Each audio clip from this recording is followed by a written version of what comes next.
What's up, guys? It's Brantium here, and today we are back in Skyrim. Now, that's right, you guys, and don't snap.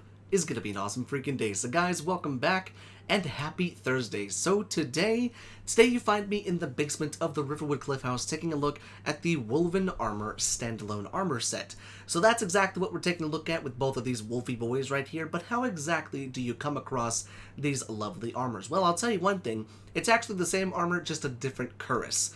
But how exactly do you come across them, especially if you would like to roleplay as a bit of a woolly mammoth? Well, let's hop over to the Shellblad Castle Forges and let's take a look at where we can craft this particular armor set. So when you find yourself in the forge, go ahead and navigate on over to the steel smithing section, and all the way at the bottom we find ourselves the Wolven helmet, gauntlets, boots, furred armor, as well as the Wolven armor itself. So this regular armor costs are actually... Oh yeah, they both cost the same, okay. So the Wolven armor costs 4 steel ingots, 2 iron ingots, and 2 leather strips, or 2 leather rather. The furred armor costs 2 leather, 2 iron ingots, and 4 steel ingots.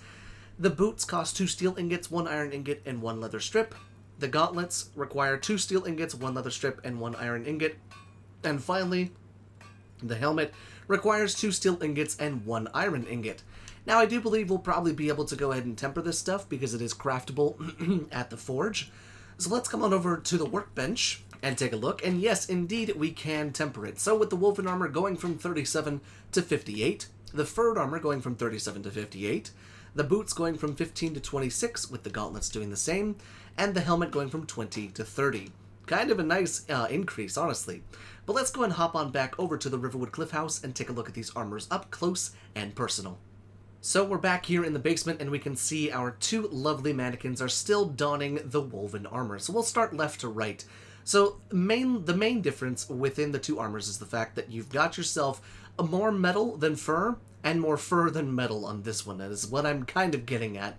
So yeah, you've got your Wolven armor furred right there. So that's kind of the way that you can tell the difference between them. But I just think the helmet looks really, really cool. I do, however, wish that the face did not stick through.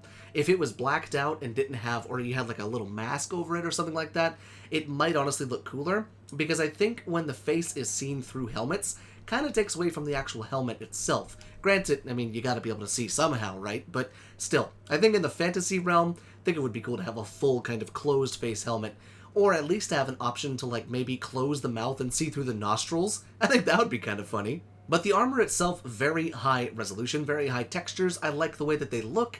Once you get closer to them, you can see that there's not a whole lot of muddying to them, maybe a little bit as you get super, like, uber close to them. But I can't help but feel this armor actually comes from The Witcher. I could be wrong, and I could just be completely drawing a blank, but it looks like something that would be out of The Witcher and or Game of Thrones. I could definitely see the Night's Watch wearing something like this. But what I also like about this is it's very reminiscent of something that you would see in Skyrim. And I think it fits the lore well, I think it fits the surroundings well, and honestly looks like something that you would have as, you know, maybe if you were a captain of the Stormcloaks, or a lieutenant or something. Definitely something and someone who's high up in the military ranks. And then over here we have almost like the same outfit, but I would call it more of a scout outfit, honestly. The reason I say that is because you've got less of the metal on this one, and more of the fur, so you can move a little bit faster. Maybe there is metal underneath there, and it would still be, you know, the same. But being able to move a little bit faster with all that fur, not to mention keeping warm up in the cold north, still kind of cool to see all the bits and bobs on it, though. So let me know what you guys are thinking down there in the comment section. Did you like it? Did you hate it? Would you use this armor mod? Because I think I could see myself using this armor mod, honestly. I think it's a really cool blend of things that you would normally see in Skyrim, but also a nice addition to your mod load order.